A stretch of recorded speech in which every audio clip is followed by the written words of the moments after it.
Yeah, that's me.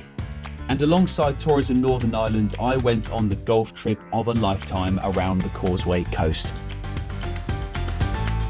As I made my way from gloomy London to the beautiful Northern Irish coastline, I couldn't begin to imagine the golf and spectacular scenery that I was going to be in for.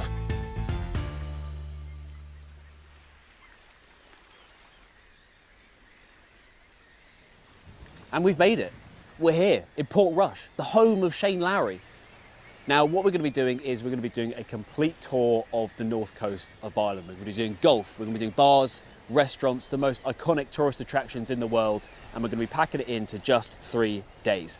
Now, today's day zero. I just got here, the sun is out, the views are amazing, but tomorrow is the big one, and it's going to be happening just up there, where the Open's going to be played on the Dunluce Links at Royal Portrush. Now, I was pretty nervous about playing Portrush, but if there was any sign about how it was going to go, just have a look at my practice session in the bunkers.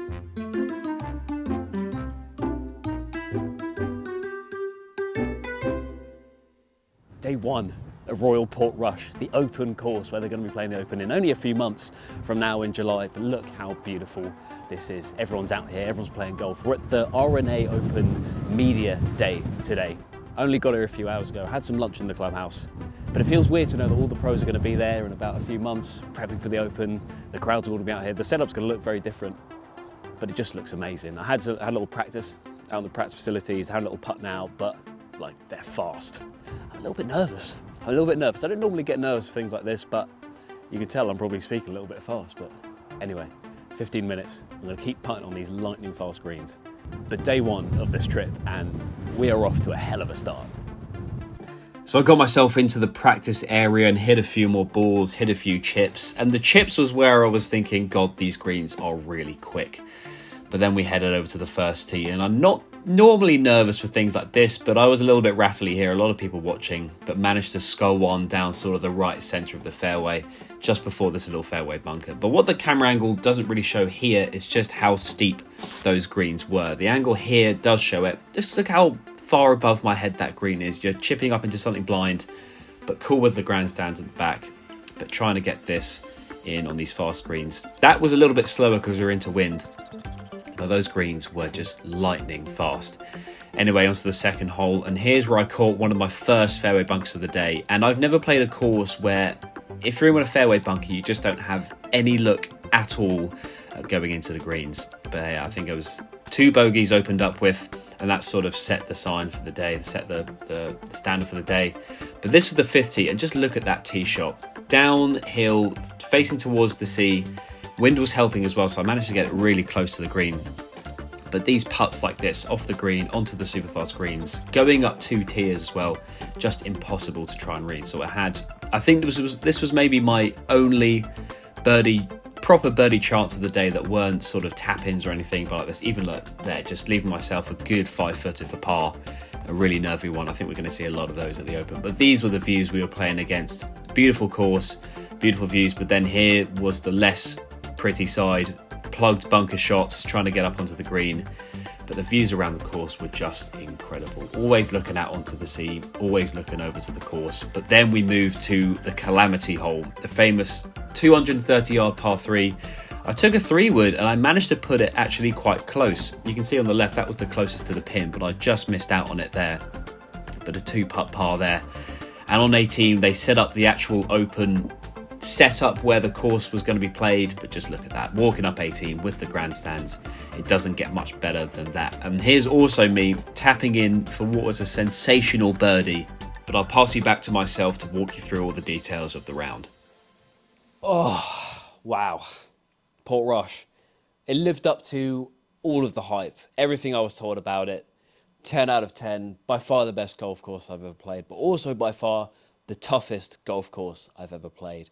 I normally average about 77, but today I shot a 90, and I'm not even disappointed, not even remotely disappointed about that, because how fast those greens were ridiculous. I don't think I've ever played greens like that where no matter where I was on the green outside of, say, 7 foot, I thought I was just going to 3-putt, and I'd be happy with that as well. Also, the fairway bunkers, I struggle with them today, but highlights of the day, 2 birdies. One of them 14th, stroke index 2.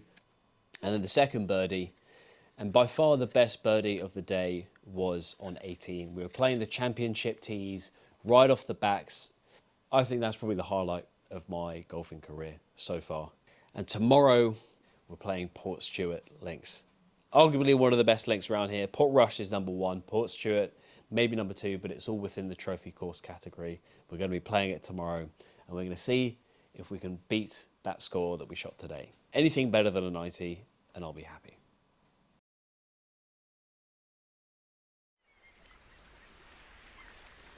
So everybody knows that the standard of golf in Northern Ireland is of some of the best in the world. That's the given. But the North Coast offers a lot more than just golf. It also has some of the most famous tourist attractions in the world. You've got the Bushmills Distillery, which turns out you can't book on the morning of if you want to go. So if you want to do that, book a little bit more in advance. You've got Dunluce Castle, which we're going to do later this afternoon. But you've also got where we are today, which is possibly the most famous myth and legend in the world, which is, if I turn this around, you've got this, the Giant's Causeway. To start our tourist guide trip off the Causeway coast, I drove from Portrush along the sea to the Giant's Causeway. Now this is one of the most impressive things I've ever seen. It's 40,000 interlocking basalt columns, and it was formed over 60 million years ago from volcanic activity. It also holds the tale of the giant Finn McCool, so if you're interested in the folklore, go and check it out. Next, we drove back down along the coast to Dunluce Castle. This was built in the 16th century. It was home to the McQuillan family and later expanded by the MacDonald clan until it was left to ruin in the late 17th century.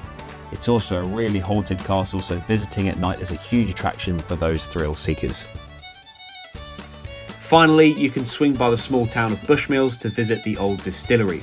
Make sure you book ahead for this one, but you can still go and see the old buildings and even go into the bar for a quick drink.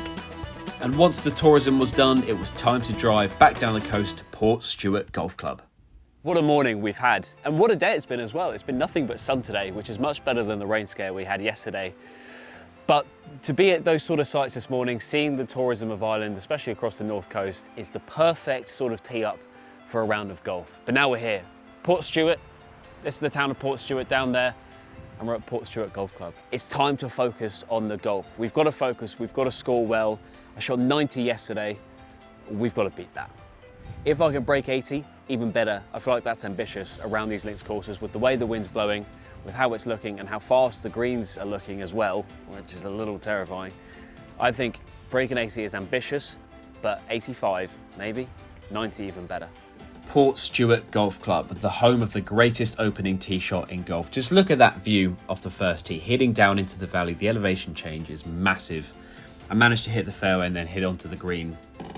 It was a little three putt for a bogey, but what I really liked about this place was that it had a lot of elevation for a links course. It had all the views of what Portrush had the day before, but without the difficulty. Look, you can see that almost winning actually.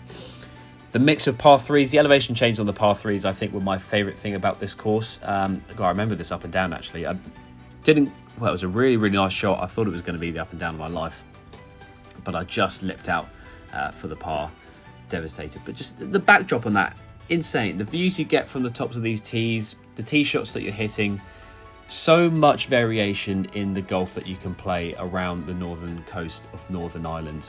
Some of the par fives had a few blind tee shots, but again, hitting into elevated greens, it's just not a challenge you normally get with links courses. Hitting into elevated greens like these, you still have the challenge of the quick greens and sort of the less grabby greens.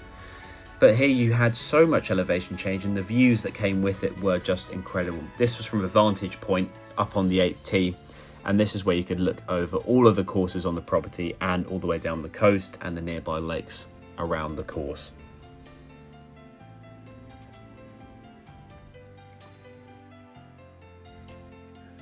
But moving on to the back nine, we were playing pretty well. I was definitely on course to break 80, but how low we were going to shoot was up to a few holes. But this hole here, stiffed this one to relatively close and then drained a really, really nice putt. Look at him for birdie. That was the first one of the day. Little fist pump. Come on, giving it large to the crowd. But then look at this for a tee shot. Down into another valley, along the riverside. It's just This, if I could go back and play a course, it would be this one. Obviously, Portrush, you want to go play as many times as you want. Oh, running off there. This was actually a little mean up and down. It was, again, another elevated green I was playing up into. But just drain the putt there. Again, looking over the views. This was a really beautiful elevated par 3 going down. You can see the tee box up there where the path came from. Just heading down into a big wide open bowl green. Nearly knocked down the putt here as well. It's just, my putting today on this day was actually really, really good. The lag putting was strong. The tee game was a little bit ropey, a bit of a left to right, but it was just getting onto the greens I was struggling with. Like here, bit of an easy swing. I think I was tired from walking the whole way round, but yeah, just missing this was a par 5. Should have been hitting in 2, but I found the rough and then going over the back of the green. But again, the distance of the putts were really good. The greens were fantastic. The views were fantastic. It's just a course you could never really ever get sick of. But here I am on 18, playing up the last, back towards the clubhouse with the sun going down. Absolutely gorgeous. I think I flew this one over the backhand of a flyer. But then here, look at it, rolling, getting close. Almost chipping in for a 18th hole birdie. But tapping in and then coming back into the clubhouse. And what's the one thing you want? Look at that. Beautiful pint, beautiful view, beautiful golf course. 10 out of 10 would recommend anyone come here.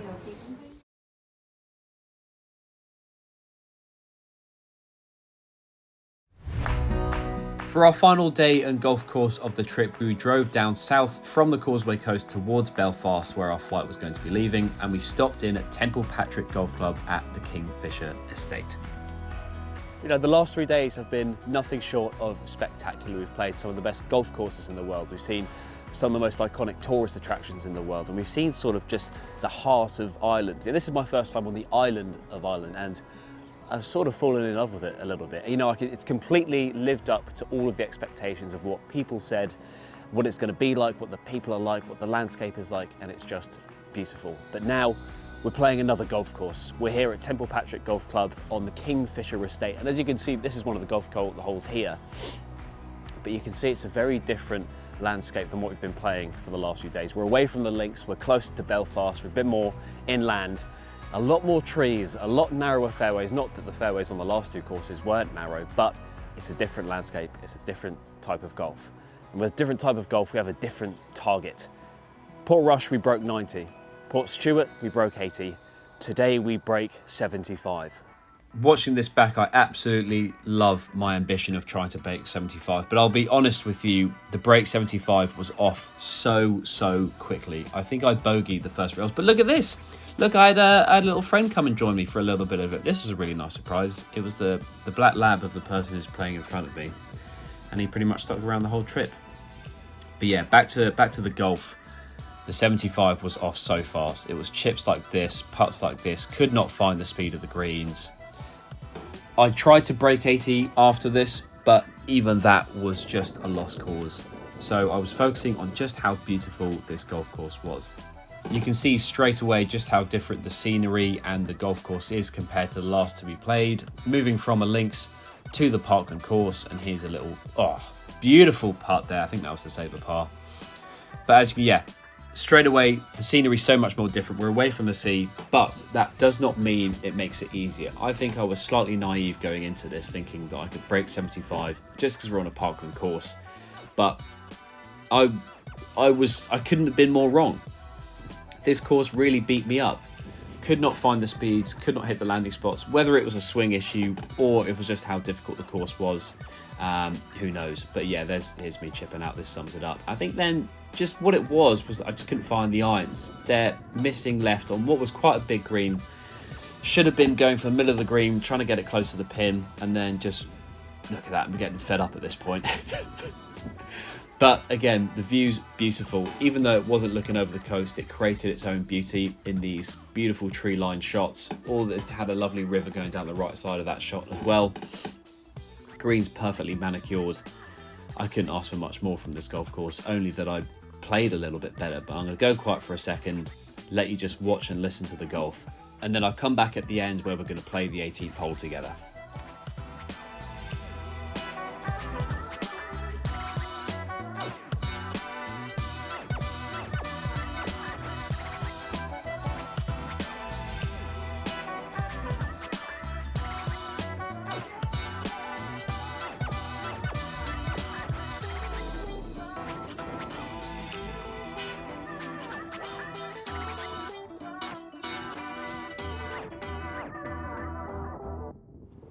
standing on the last hole of the trip, the 18th at Temple Patrick. I'm not sure if you can tell by looking at me, but this course has really done a number on me. It has really beaten me up. Yeah, this place has been really hard. The break 75 was gone a long time ago. But anyway, enough complaints. We've got the 18th, it's a par 5. We're going to play it together, and we're just going to talk through the trip as well.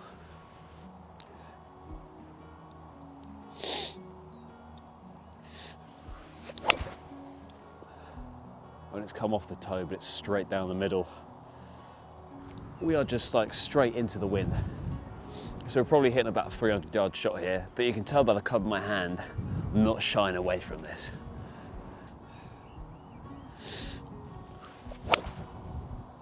Oh, that's as good as you're gonna hit it. It's just peeling off the right of the pin towards the bunker.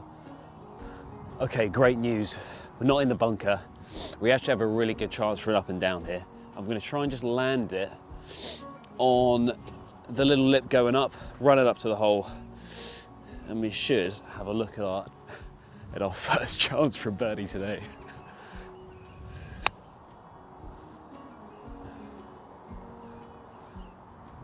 Does not have the legs at all.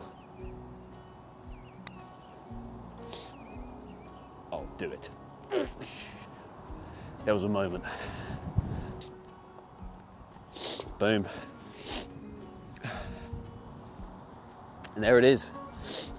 48 holes of not some of the best golf in Ireland, but some of the best golf in the world. I feel incredibly lucky to be out here, but yeah, these courses did a real number on me. So I think it's time to go home, decompress over this all, and we'll come back next time even stronger. As I left Northern Ireland, I couldn't help but feel overwhelmingly lucky at the calibre of experiences I had just encountered. The golf, the people, the scenery, the history, all of it was of the best standard in the world, and it was only an hour flight away from me. As the crowd got smaller, I felt sad that I was leaving, but the only thing I could do was count down the days until I could come back again.